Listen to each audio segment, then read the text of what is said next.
morning, everyone. First day on a new track of timber. Dad's over there getting things started. I crossed the creek here on foot, which it's not very deep down there, so we got some big trees to cut this week. But as you guys know, big trees make me nervous. There's a lot of excitement in cutting big timber, there really is. But at the same time, it's always a really big gamble and a crapshoot, because like this old tree here, got that dead limb coming out there. This looks like an old sunken in lightning seam right here, so you never know what these things are going to cut like, what they're going to look like. I mean, yeah, they're big, they're real big trees. And there's several of them out through here, and there's some a little bit bigger than that one. But at the same time, you never know what they're going to do.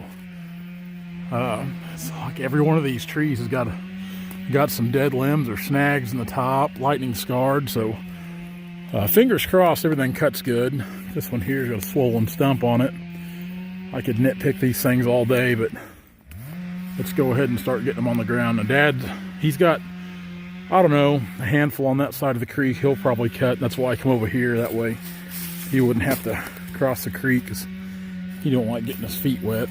I don't blame him. But I think we'll start over here first on this guy. Then we'll just try to work on this cluster of them.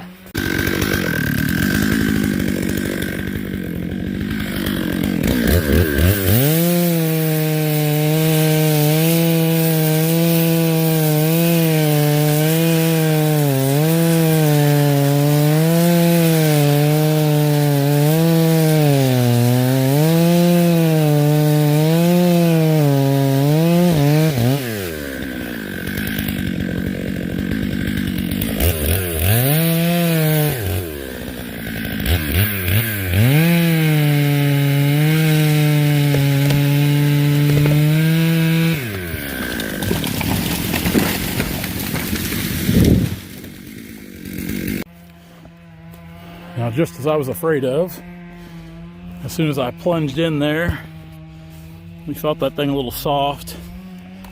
Anytime you see them big swollen stumps like that flared out, that's a pretty good telltale sign.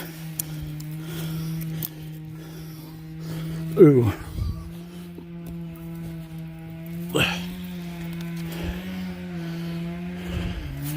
Probably gonna lose 3 feet off the butt right away. Yep, that's not what we like to see to start the day off, but like I said, these big trees, they worry me.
exactly go where I wanted it to, but kind of wanted to go in here, but it swung around on me.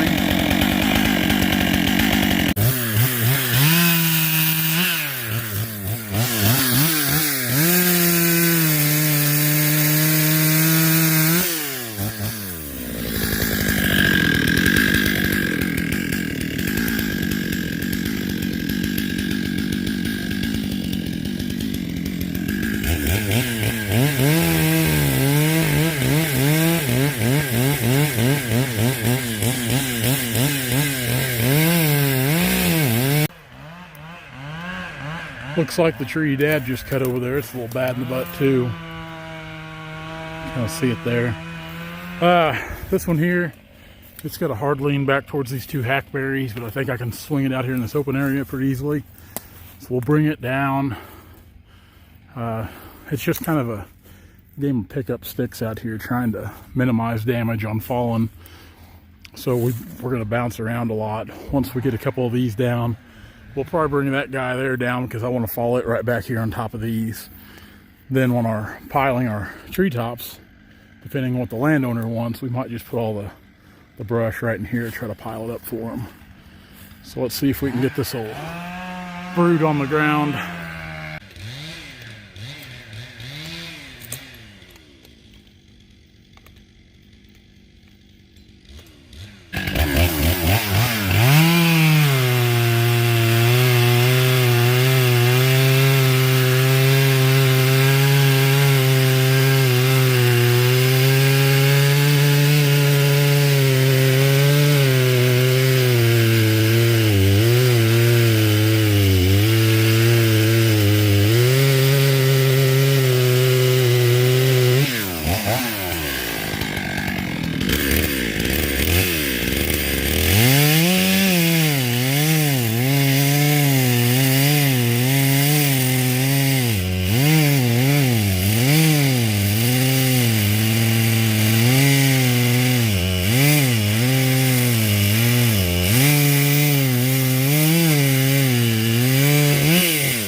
That one there cut pretty good too.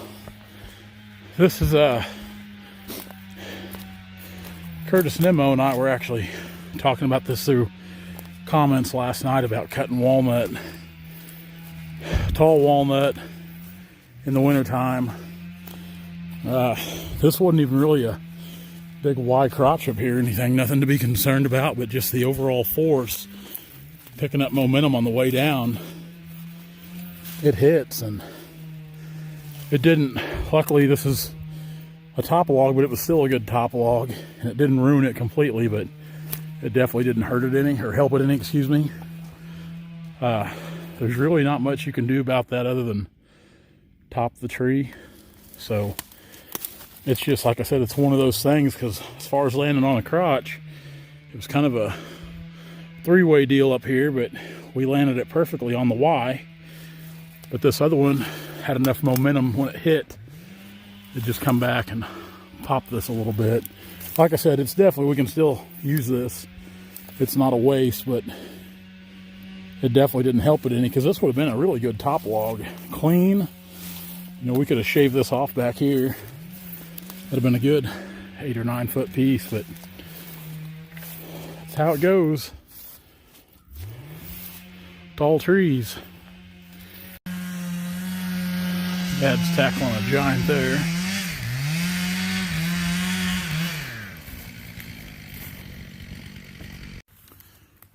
We're going to go ahead and bring this big guy here down.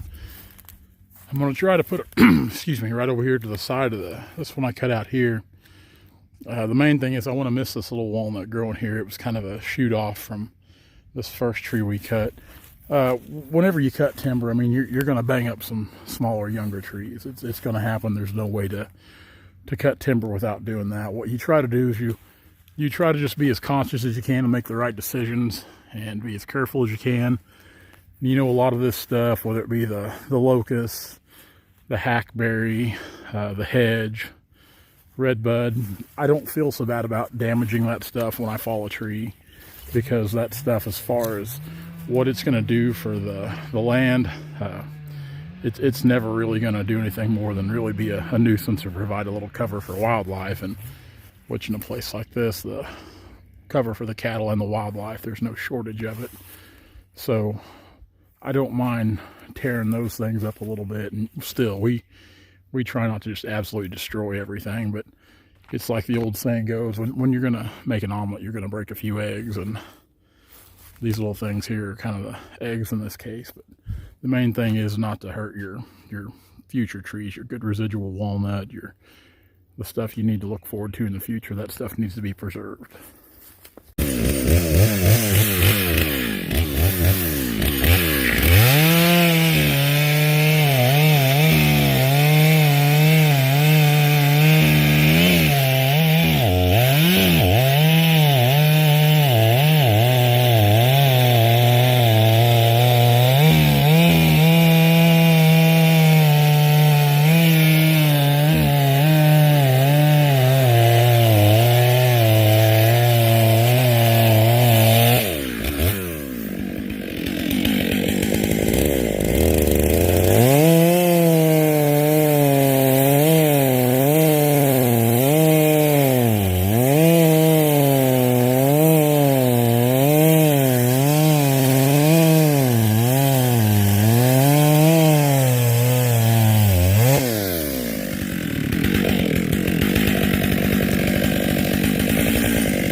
just where we wanted it.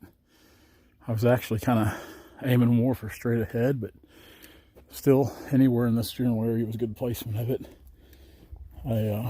My mistake was on my pull wood here. I probably should have trimmed a little more of it because it pulled pretty hard there on the end.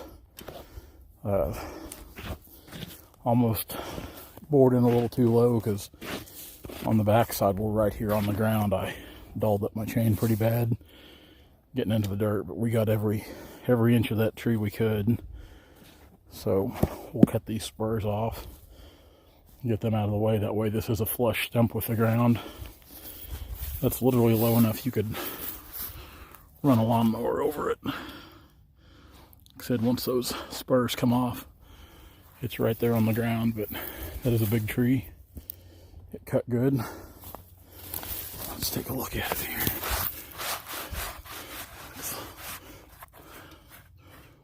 Almost looks like a shake ring.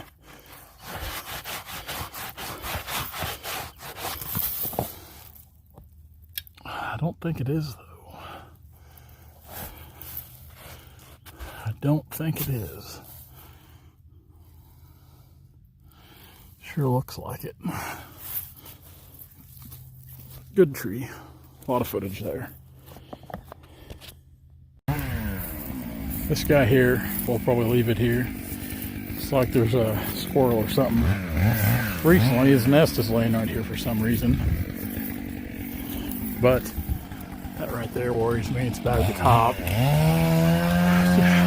Odds of salvaging anything out of that are slim to none. And we don't need Sarah McLaughlin Bon Jovi out here protesting our job sites because we're running all the little woodland creatures out of their homes. So we'll leave that for the squirrels.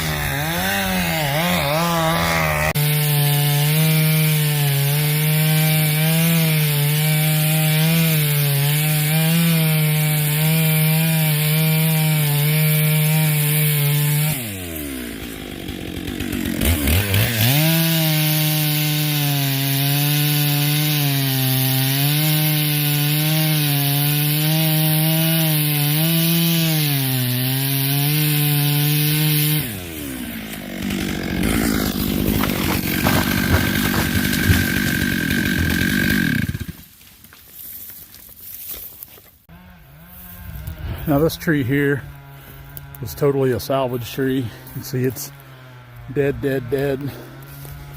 It didn't cut too bad, all things considered.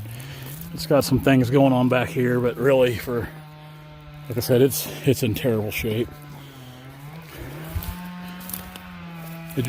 Trees like that worry me cutting them because the whole time you're cutting them, you really got to be paying attention to what the limbs on the top of them are doing because, man, we've got into timber like this before where they just fall apart when you're cutting them, and they're extremely dangerous. Me being the guy I am, I don't like to leave anything if we can salvage it, and I told the landowner he didn't think it was any good, which, I knew it wouldn't be very good, but we could at least get something out of it because it ain't going to get any better. It's out of the way. This thing poses a threat to everything around it, whether it be people or livestock. So it's down and out of the way now. Of course, the top just busted up and disintegrated on impact. It went into this little tree here, which, as you can see, it did not do any damage at all to that because the top was so bad. So we'll get a log cut out of it, take it to the deck, and we're still going to send it to market.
These are fun to cut, I don't care who you are.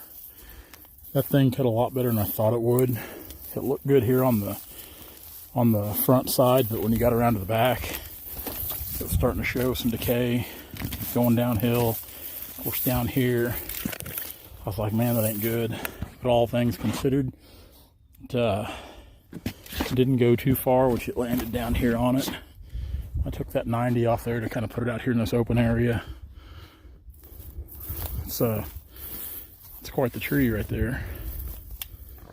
One thing about it, these things are, here's my 90. One thing about it, these trees they're in their prime and past their prime, a lot of them.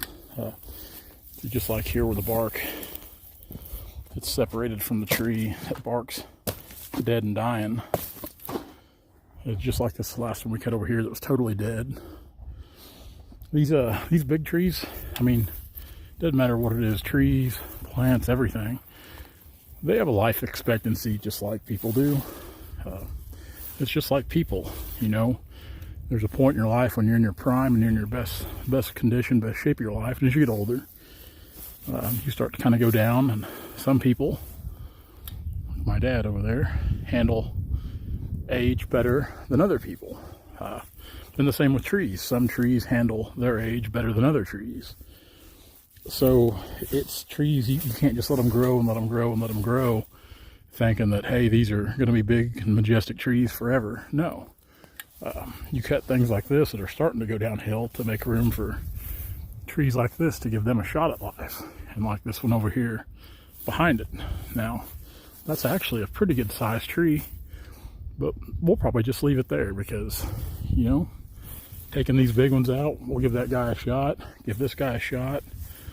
It's amazing what these things pull out of the ground and take out of the canopy, you know, when their leaves are on. I mean, this is a pretty good open area now. We'll have some grass growing for the cattle. It'll really improve the overall health of the timber stand and just be that much better for the property. Hey guys, if you like what you see, be sure to like, comment, and subscribe to our channel for all of our latest videos.